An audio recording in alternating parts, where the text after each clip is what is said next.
चलिए आज बात करेंगे बंधन बैंक की। बहुत सारे लोगों की क्वारी आती है कि सर मार्केट एकदम अच्छे से ऊपर जा रहा है और सारी कंपनियां भाग रही है। तो फिर बंधन बैंक में जो दिक्कत है उनका जो भी आ, ब्रांच का इश्यू है या काम धंधे का इश्यू है या जो भी है, उसकी वजह से उनका प्राइस हर बार नीचे नीचे जा रहा है। तो अभी देखना क्या है कि ये कब वापस ऊपर जाएगा। तो कोई तो ऐसा लेवल रहेगा या कोई तो ऐसा प्राइस रहेगा जहां से वो आपको हिंट देगा कि अब मैं रिवर्सल हो सकता हूँ। तो सबको मालूम है रिवर्सल के लिए दो चीज होती है, या तो आरएसआई में आपका पॉजिटिव डाइवर्जेंट मिले या फिर आपको कोई मूविंग एवरेज या कोई पैटर्न आपको हिंट दे कि भाई अब प्राइस ऊपर जाने वाली है।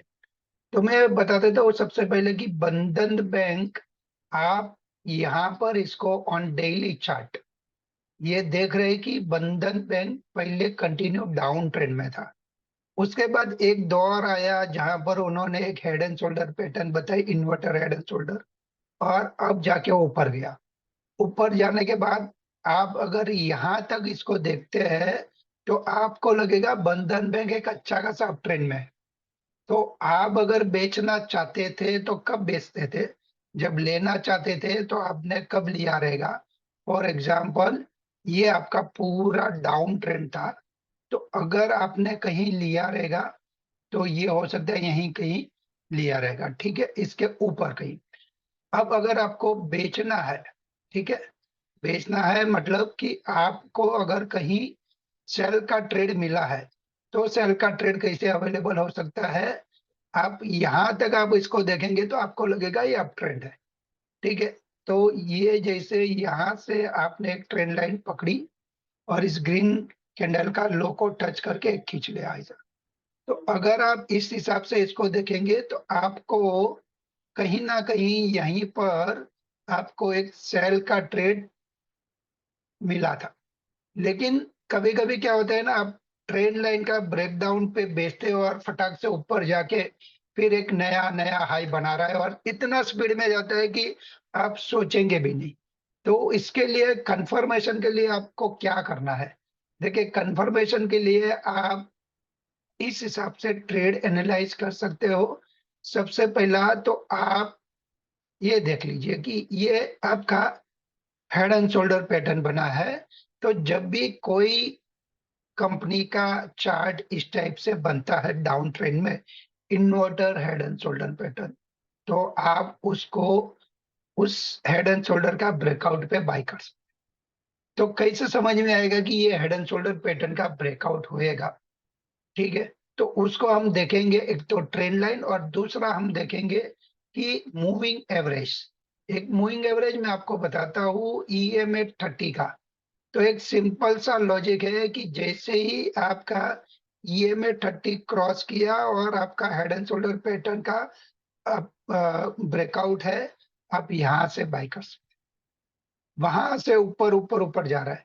सेम चीज यहाँ पर आप देखते हैं कि inverter head and shoulder pattern बना है। Inverter head and shoulder pattern किस हिसाब से बना है मैं आपको पूरा यहाँ जानकारी देता हूँ। ये देखिए, यहाँ पर ऐसे गया, फिर ये ऊपर गया जोर का, ठीक है, फिर यहाँ पर आया, फिर ये ऐसे गया और ऐसे गया। तो ये पूरा जो है ना जॉन, ये आपके लिए ये हेड एंड शोल्डर पैटर्न बना। ये आदमी का फेस है। ये इस टाइप से आप इसको फेस बना सकते हो कि ये आदमी का जो है वो है, यहाँ से ऐसा फेस है, ठीक है। और यहाँ पर आप देख सकते हैं कि ये इसका शोल्डर है, ठीक है। तो ये एक एक साइड का मान लो इसको हमने राइट पकड़ा, इसको हमने लेफ्ट पकड़ा। तो वैसे ये हेड एंड शोल्डर पैटर्न है। ये आदमी का हेड है, फेस है मतलब हेड है, और ये राइट एंड लेफ्ट शोल्डर। अब इसका ब्रेकडाउन यहाँ पर हुआ है और यहाँ से वो कंटिन्यू नीचे जाता है। तो सबसे पहले बात तो ये आती है कि इसका टारगेट कैसे हम डिसाइड करेंगे।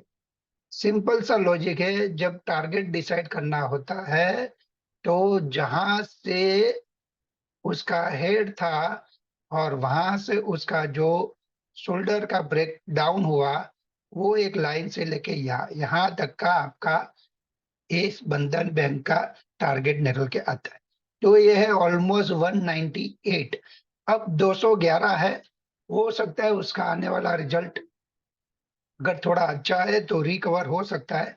अदरवाइज ये 200, तो यहाँ से और 4-5 टका नीचे एक उसका एक सपोर्ट है 202 का, और एक दूसरा नीचे में एक दूसरा एक सपोर्ट है उसका 182।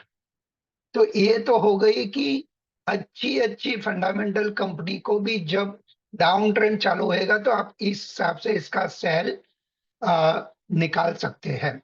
अब इसको आप देखते हैं कि किस हिसाब से सेल है। 30 की लाइन के ऊपर गया, बाई हो गया।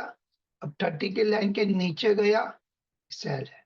सिंपल सा ये टेक्निक आपको यूज करना है। तो आप बोलेंगे सर यहाँ पर हुआ है बाई, फिर यहाँ पर सेल हो गया, फिर बाई हो गया, फिर ये बाई हो गया, फिर ये सेल हो गया, फिर बाई सेल। ये इसको टेक्निकल लैंग्वेज में इसको हम साइडवेज जॉन बोलते हैं। यहाँ पर आपका एक बार नीचे एक बार ऊपर और वो वाला हाई क्रॉस नहीं कर रहा है, तो ये आपको समझ में आ रहा है कि ये कहीं ना कहीं हमें ट्रैप करने की कोशिश कर रहा है। तो ये वाला जो जोन रहता है उसमें आपको इस हिसाब से ट्रेड लेना रहता है कि यहाँ पर आता है बार बार, यार यहाँ से ऊपर जाता है तो यहाँ बाय करो, और यहाँ बार बार आता है यहाँ से सेल बनता है तो यहाँ आने पे सेल करो, यहाँ आने पे बाय करो, यहाँ आने पे सेल करो। यहाँ एक दिन ऐसा होएगा कि ये आपका ब्रेकडाउन या ब्रेकआउट मिल जाएगा। जैसे ब्रेकडाउन मिल गया, आपने देखा कितना सारा नीचे गया है। तो ये सारे टेक्निकल टर्म में साइडवेज मार्केट में कैसे ट्रेड लेना है वो भी आपको समझ में आना चाहिए।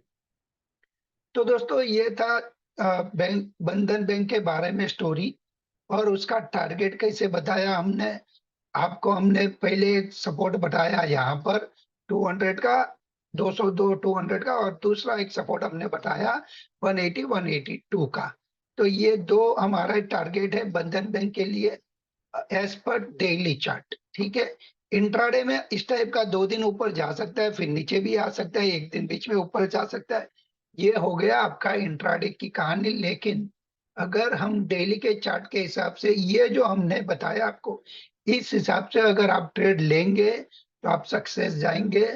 इवन आपने अगर इधर फ्यूचर भी शॉर्ट किया या पुट खरीदा है तो आप देख सकते हैं कि आपको अच्छा खासा प्रॉफिट निकल के आ सकता है। ठीक है, तो दोस्तों आशा रखता हूँ कि ये बंधन बैंक का जो चार्ट है जो हमने यहाँ पर आपको बताया, उस हिसाब से आपको उसका डाउन ट्रेंड में कहाँ सपोर्ट बनेगा वो समझ में आएगा। और उसके बाद डाउन ट्रेंड खत्म करके जब अप ट्रेंड में जाएगा आरबीएल बैंक के जैसा, तो आपको क्या ध्यान में रखना है, इस लाइन को ध्यान में रखना है। जैसे जैसे ये लाइन ऐसे ऐसी जाएगी, ठीक है, और कोई दिन तो फिर यहाँ से, फिर यहाँ से, यहाँ से, यहाँ से, कहीं से तो भी ये ऐसा अप ट्रेंड पकड़ेगा। जिस टाइम अप ट्रेंड पकड़ेगा आपको यहाँ पर बाय करना है। उस टाइम पे ये मत देखेगा कि मार्केट की निफ्टी 15,000 है या 25,000 है। क्यों? क्योंकि ये मार्केट के साथ नहीं चला है, लेकिन जब इनके दिन अच्छे आएंगे तो ये मार्केट भले टूटता रहेगा, ये ऊपर भी जा सकता है। और अगर मार्केट अच्छा भी है और इनका अच्छी कहानी आ गई तो और ऊपर जाएगा। तो आपको इस हिसाब से इसमें ट्रेड लेना है। ठीक है दोस्तों, तो मैं आशा करता हूं कि ये बंधन बैंक का जो आज एनालाइज मैंने आपको बताया वो आपको काम लगेगा। चलिए एक स्टॉक का हम एनालाइज कर लेते हैं। तो एक है दाल भारत। तो दाल मिया भारत आप देख रहे हैं कि किस बढ़िया हिसाब से जो हमने आज अभी आपको बताया कि हमें कुछ नहीं करना है। 30 की लाइन मूविंग एवरेज लगा दी, उस मूविंग एवरेज के हिसाब से आपको ट्रेड एनालाइज होता है। कहीं छोटी सी चूक होती है, फिर अगर इसके ऊपर आ जाता है तो आप यहाँ पर बाय कर लीजिए, क्योंकि लाइन के नीचे है तो ही हमें सेल करना है। आपने सेल किया, स्टॉप लॉस हो गया, लाइन के ऊपर का आप यहाँ बाय, तो फॉल सिग्नल भी जनरेट होंगे, तब भी आपका नुकसान बड़ा नहीं होएगा। हाँ, एक है कि आपने शॉर्ट किया और आपका लॉस हुआ, लेकिन बड़ा लॉस नहीं होएगा कभी भी। अब देखते हैं कि दाल भारत में वैसे ही हेड एंड शोल्डर पैटर्न बनी है क्या, नहीं बनी है। तो ये देखिए, ये इसका हेड है, एक शोल्डर जा रहा है, यहां से एक और शोल्डर जा रहा है, और उसी का यहां से ऐसे ब्रेक डाउन हुआ है, और उसका टारगेट जो हमने आपको बताया कि यहां से यहां, तो ये आपका ब्रेकडाउन कैंडल से लेके यहां तक का एक टारगेट है। तो आप देख सकते हैं कि ये यहाँ कहीं ना कहीं संभल सकता है। अगर सीमेंट कंपनियां अगर अच्छा परफॉर्म करेगी या रिजल्ट उनके अच्छे आएंगे, अगर सीमेंट सेक्टर चलना चालू होएगा, तो ये दाल भारत भी चलना चालू हो सकता है। तो दोस्तों, ये चीज दिखाने का मतलब यही था कि आप देख सकते हैं कि यहाँ कंटिन्यू अप ट्रेंड था। ये क्या था कि रिपीटेशन ऑफ वर्क कर रहा था, ऊपर गया, सपोर्ट बनाया, ऊपर गया, सपोर्ट बनाया, नया नया हाई बना रहा था, एंड एक बार इन्होंने ये वाला लो ब्रेक कर दिया। अब आप देख रहे हैं कि ये नया हाई तो छोड़ो, ये यहाँ का जो ब्रेकडाउन हुआ वहां पर भी जाने के लिए ताकतवर नहीं रहा। तो ये सबसे बड़ा चीज क्या है कि ये जो मूविंग एवरेजेस हमने आपको बताई, इसका ये सबसे बढ़िया फायदा आप उठा सकते हो। यही सारी चीज छोटी छोटी है, लेकिन ये आपको बहुत ही यूजफुल बनेगी। अब होता क्या है ना कि हमने एक चीज बताई, हर कंपनी में यही मूविंग एवरेज काम नहीं करेगी। क्यों? एवरी स्टॉक का जो सपोर्ट पाने का मूविंग एवरेज रहता है ना, वो डिफरेंट डिफरेंट होता है। अगर सब में एक ही रूल यूज होएगा, तो सारे लोग कमा लेंगे। तो क्या करते हैं ना, कंपनी के जो प्राइस का बिहेवियर है, वो हर एक कंपनी का सपोर्टिंग का जो लेवल है, वो डिफरेंट डिफरेंट मूविंग एवरेज रहती है। तो आपको अकॉर्डिंग टू उनके बिहेवियर, आपको जो मूविंग एवरेज है उसका सेटअप ढूंढना पड़ता है। और ये सारी चीज हम आपको इसके लिए बता रहे हैं कि आप जो भी ट्रेड करेंगे उसमें आपका अच्छे से ट्रेड में पैसा प्रॉफिट आ सकता है। तो इसके लिए ये छोटी छोटी चीजें, लेकिन इसको अगर आप इस्तेमाल करेंगे तो आपका अच्छा खासा प्रॉफिट निकल के आ सकता है। तो दाल मिया भारत या दाल भारत का अब आप देख सकते हैं कि कहाँ तक सपोर्ट बनेगा। तो यहाँ पर एक पहला सपोर्ट आ रहा है, वो वहां से अगर रिकवर नहीं हुआ, तो फिर आप देख सकते हैं कि दूसरा सपोर्ट 1900 तक का दिख रहा है। तो ये था अच्छे भले मार्केट में डाउन ट्रेंड वाले स्टॉकों की कहानी। तो दोस्तों, आपने अभी तक हमारा चैनल सब्सक्राइब नहीं किया है, तो सब्सक्राइब कर लीजिए, अपने दोस्तों और यारों को, अपने फ्रेंड्स, फैमिली, रिलेटिव को बताइए, और बस ऐसे ही वीडियो के लिए हमें कमेंट कीजिए। और अगर कोई स्टॉक के बारे में अगर आपको जानना है, तो उसके चार्ट के बारे में, टेक्निकल एनालिसिस कुछ समझना है, तो आप उसके बारे में भी हमें बोल सकते हैं और बता सकते हैं। ठीक है। और दूसरी बात, अगर ये स्टॉक जैसे ही इस लाइन के ऊपर चला जाएगा, तो हमें यहाँ पर इसके ऊपर बाय करना पड़ेगा। ठीक है, क्योंकि ट्रेंड रिवर्स हो जाएगा। जय हिंद, जय भारत।